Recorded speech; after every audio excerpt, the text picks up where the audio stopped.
The usual application for these diffraction gratings within slits is in optics spectral analysis, and sometimes these are called transmission gratings because the light gets transmitted through the glass plate that the end slits are on. And so let's take a look at that. This is kind of a practical application that I'm sure you may have seen. When n is very large, so that's the number of slits, the distance between the slits is not usually given. Instead, they give the number of lines per centimeter, or the number of lines per millimeter, or the number of lines per inch. I've seen about all of them. Remember, for these n slits, the maxima are given by a sine theta equal to the order number times the wavelength of the light that's incident on it, which we'd found earlier. If you look at a grating, they're very, very closely etched lines and into glass. And this one here, if you look at it, I can count the number of lines. If this is 1 centimeter across, there's 1, 2, 3, 4, 5 lines. But if you look at it, the number of places in between is clear glass, and then these etchings prevent the light from going through. And so in this particular case, we've got we really have the distance between these is a, and what you really should do, the distance between the lines is 1 centimeter divided by 5. Yeah, so that gives you 4 spaces here that light can go through, that can pass through. And in general, the number of lines per centimeter, if we had A, we usually have a huge number of these. Some of these may be, well, I've seen range from 50 per millimeter all the way to 6,000 lines per millimeter. And so if this were a millimeter up here and you had 6,000 lines, well, this 1 is insignificant. And so usually people will ignore that factor of 1. And just let A be the width of the grating, or usually the number that's given, and divided by the total number of lines. This line density, if you look at it, it's usually quoted as maybe 3,000 lines per centimeter or 6,000 lines per millimeter, and it's really the reciprocal. So if I were to take, invert this number here, I would get 1 millimeter divided by 6,000, and that would give me, like this, if I had n lines, so n per centimeter, I would invert it, and the grating, the spacing A between the slits is the reciprocal of the line density number. Okay? So just remember that, and then whatever this is given in, you'll get A in terms of that distance if you just take the reciprocal of these. So that's just a practical matter, really, of how these things are done. Of course, the most common use, you've probably seen them in elementary labs here, is to essentially do a Fourier transform on a light that has many different wavelengths in it. And I'll just do 2 here. I've got a longer wavelength light, and it's mixed in with a shorter wavelength of light here. And if you look at the formula involved, up here, the angle gets bigger with the wavelength, okay? And we have different orders. The straight through we don't get, but the first order lines is when m is plus or minus 1. I'll just look at the 1 side. So both of these are order 1. So m is 1 in both cases. For wavelength, the longer wavelength, this is a bigger number than lambda over a is larger, and so the angle theta 1 is larger than theta 2. And what we would see over here is two line spectra based on these vertical the vertical slits that arise over here. And that really is the importance. They would take a light source that has a mixture of wavelengths, shine it through there, and then the wavelengths get separated out at each order. Yeah? Usually people only use order 1, but because they're the brightest lines, remember those the higher orders, the intensity fell off pretty severely, and so the brightest order are the m equal to 1 or plus 1 or minus 1.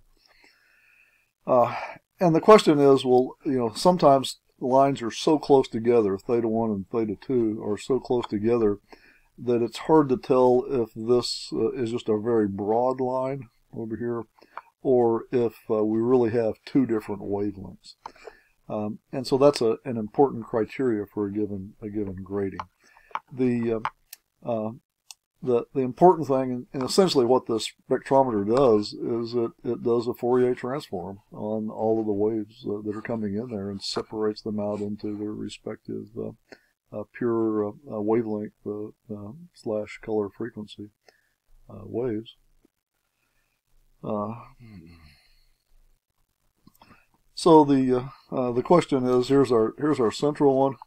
It drops off. The next one order here is pi. Remember, these things, depending on how many, this one is obviously, there's 1, 2, 3, 4, 5. So this is one that has 7 slits in it.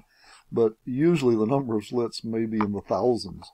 And so these get really suppressed. So it's basically nothing there, not high enough intensity. And these get much brighter.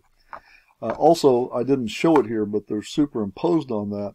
Is these are there's this overall slit width effect, and so this is just assuming a very, very narrow slit, so that's negligible. But in general, this would be the brightest peak, and this one would be a little bit less than that. And this would be the first order, the 0 order. There'd be another one out here, but it is substantially weaker. Yeah? And usually one is interested in this top denominator here to get to from the peak down to the minimum, and the difference between these two is pi. Just like from over here, it goes from 0 to pi. The first minimum occurs when this n alpha is equal to pi. And so if I take the delta over here, this is not pi, but the next one is whatever that is for the peak is, plus pi. And so delta n alpha over here goes from this peak down to pi. And so delta of n alpha is equal to, that difference is equal to whatever the value is here, to pi plus whatever the value is. So the delta is pi. And if you substitute in what alpha is, 1 over Ka sine theta, and then take the delta for two nearby wavelengths, and what we do is we'll use a criteria that says we're not going to be able to distinguish two nearby frequencies if the peak of the other color light, other wavelength light, is any closer than pi to the peak of this wavelength that I've got shown here. And so I can take the delta of this, the delta theta. I've got essentially the same wavelength. It's 2 pi over lambda. I take the delta, and I'm interested in the angle theta that's represented on this axis. And so just taking differentials, I'll get, well, the 2 and the 2 here will cancel the 2 up here. And the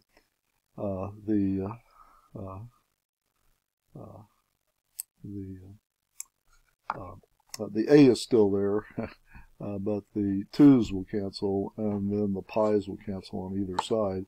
I take the differential of the sine is cosine theta d theta, and I get this one relationship of delta theta. It's going to be the wavelength that is in use divided by A times the number of lines times the cosine of theta, just solving this, and that gives me one relationship. The other relationship is is the relation that relates a sine theta is equal to m lambda for the peak. And I can take the differential in that, and that changes if I look at just the same order. So I'm looking at order 1 usually, m is equal to 1, but it could be any order. So the only thing that changes there between two wavelengths is the angle theta. And so if I take the differential of a sine theta, that's a cosine theta delta theta. And over here I've got two wavelengths that are close together, so the difference between those is delta lambda m. And I can solve that for delta theta. And then finally set those two equal. Set 1 and 2 equal. They're both equal to delta theta. So I get a n cosine theta delta equal to delta a cosine theta m. And then usually you solve it for lambda over delta lambda. And that quantity is sometimes called the resolvency or the resolvence, but usually called the resolving power of the grating. It's really simply a function of the number of slits, and I guess it's also a function in a certain sense of the wavelength that you're trying to observe. M is the order number, N is the total number of slits, lambda is the wavelength, and then delta lambda is the smallest difference that you can observe another wavelength of light at this resolution where the maximum one is at the minimum of the other. Usually you'll see this formula for m equal to 1 or for all orders. You get a little bit more precision if you go to higher orders, go to m equal to 2 or 3. But remember, the intensity of the light gets weaker as you go out to those orders, so they get dimmer and dimmer. So very often you just use the first order, and m is 1. And the resolving power, either this one or this one. Usually the one I use is resolving power is the wavelength I'm interested in divided by the difference in wavelengths that I need the resolution of. And so usually this lambda might be 500 nanometers and delta lambda might be 1 nanometer difference in wavelength. And if I'm able to resolve lines of that, I might be happy. And then that gives me an idea of what the density of lines, how many lines I need in the grating. All of this is based on what's you'll sometimes hear called the Rayleigh resolution criteria, or the Rayleigh criteria. These peaks represent different close wavelengths. The spectra have some width, and as we've seen, and Rayleigh used the criteria that he could just resolve these two and say that that these are two separate lines, two separate wavelengths, and I've got two different waves. If the minimum of one line is at the maximum of the other, and vice versa. So they're in that first central bulge, or not the first central, the first order central bulge, and where they overlap. And if he gets this, then what you would actually see is probably something like this, and that would give you just enough resolving power to resolve these two lines. If they're any closer together in the wavelength than that, or you don't have as good a diffraction grating with as many lines per inch, remember, you're going to be able to resolve things to better value the greater the number of lines per inch is. You want this R to be as large as possible if you're trying to get resolutions of maybe tenths of wavelengths or something, or higher. Then they would be so close together that, yeah, it would just look like a very broad line to you. So that's the criteria that's used really up here in resolving these two lines, and the criteria that applies in this resolving power. Let's give a quick example. And let's suppose I've got, I think that I've got two lines. one at 500 nanometers wavelength and the other one a very, very nearby line at 502 nanometers, but maybe I'm not sure. Then what I usually do is I calculate the resolving power, which would be the average of those two. Well, the average of 500 and 502 would be 501 nanometers, and divided by the expected difference between those, which would be 2 nanometers. And if I divide that out, I get essentially 250, or resolving a power of 250. The resolving power can also be computed in the following way. The width of the beam in centimeters, just as long as you're in consistent units. I did centimeters here, but a lot of times it's in millimeters. Depends on the beam that you're using. But if it's lasers, it's usually in millimeters. If it's light beams, it's usually in centimeters. But you'll have a beam that you're projecting onto the grating, and you can measure the beam width or the beam diameter. And then the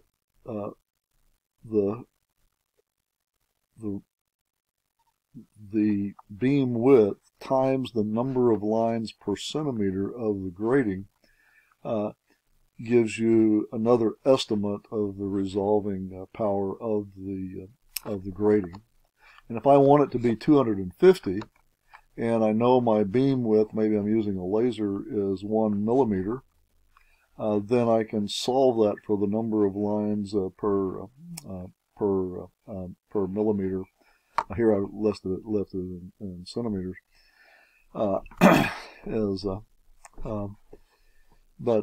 Solve this, I would get 250 divided by 1 millimeter. A millimeter is 1/10 of a centimeter.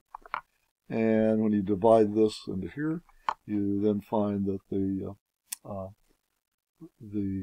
to resolve these two lines, I would need a diffraction grating that had a line density of 2,500 lines per centimeter. And those are the kind of calculations that experimentalists need to be aware of to know what the resolution is of their spectrometer. In this case, I would just be able to resolve these two lines using this Rayleigh criteria, where the peak of one is at the first minimum of the other, and would just be able to resolve these two lines in something that looks like that. Well, that's sort of the practical side of it. And again, if you haven't taken the introductory physics 2 lab here, they do a spectrometer experiment in which you get to see line spectra from a diffraction grating, and use a platform spectrometer to measure the angles and determine wavelengths of various lines in the line spectra of various elements. Well, with that, that'll I guess conclude our optics course this semester. Sort of an unusual semester, and didn't get as far as I usually do, but we had a week off, and then we probably haven't gone as fast as we would have gone otherwise as well. In any event, this will end the lecture presentations for the spring 2020 optics class.